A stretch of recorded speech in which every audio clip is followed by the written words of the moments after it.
আলাইকুম এভরিওয়ান। আগের ভিডিওতে আপনাদের সাথে শেয়ার করেছিলাম কিভাবে আমরা ঢাকা থেকে সেন্ট মার্টিনে এসেছিলাম এবং কোন রিসোর্টে উঠেছিলাম। আজ শেয়ার করব ছেড়া দ্বীপে ঘুরতে যাওয়ার বিষয়টি। তো পরের দিন খুব সকালে আমরা ছেড়া দ্বীপে যাওয়ার জন্য তৈরি হই। আর আমরা কিন্তু অনেক সকালে বের হয়েছিলাম, প্রায় 6টার দিকে। অবশ্য আমাদের রিসোর্ট থেকে ছেড়া দ্বীপটি কিন্তু দূরে নয়, অনেকটাই কাছে। এই জন্যই কিন্তু এই রিসোর্টে ওঠা। আর সেন্ট মার্টিনের মূল আকর্ষণই হচ্ছে ছেড়া দ্বীপ। আমরা এসে গেছি সেন্ট মার্টিনের ছেড়া দ্বীপে। এই দেখুন, দেখতেই পাচ্ছেন ছেড়া দ্বীপে দেখতে ঠিক কতটা সুন্দর। ছেড়া দ্বীপে কিন্তু আর্লি মর্নিং আসলে ভালো হয়, কারণ বিকাল 3টা বা 12টার পরে কিন্তু ভাটাগুলো শুরু হয়ে যায়।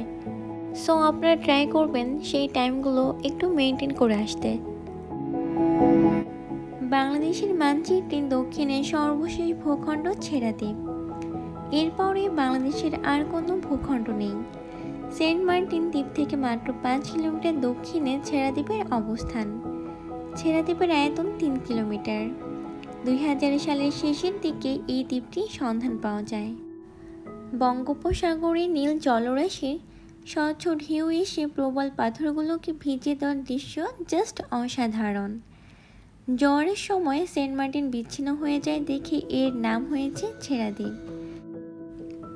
বঙ্গোপসাগরের নীল জলরাশি এবং প্রবল পাথরের উপর গড়ে ওঠা দ্বীপটি পর্যটকদের কাছে আকর্ষণীয় একটি স্থান। সেন্ট মার্টিনের ছেড়া দ্বীপটি কিন্তু আসলেই অনেক সুন্দর। আর এখানে আপনারা 2টার মতো ডাবের স্টল পাবেন। আমার কাছে সেন্ট মার্টিনের ছেড়া দ্বীপটি অনেক সুন্দর লেগেছে। তো আমাদের ছেড়া দ্বীপটি ঘুরে দেখা শেষ হয়ে গেলে প্রায় 12টার দিকে রিসোর্টে আসার জন্য রওনা দিই। তবে ওই টাইমে কিন্তু জোয়ার ভাটা ছিল, অনেক স্রোত ছিল, এজন্য আমাদের নৌকায় করে আসতে হয়েছে। আমি আপনাদের সাজেস্ট করব, যদি আপনারা সেন্ট মার্টিন ঘুরতে আসেন তাহলে অবশ্যই ছেড়া দ্বীপে আসবেন,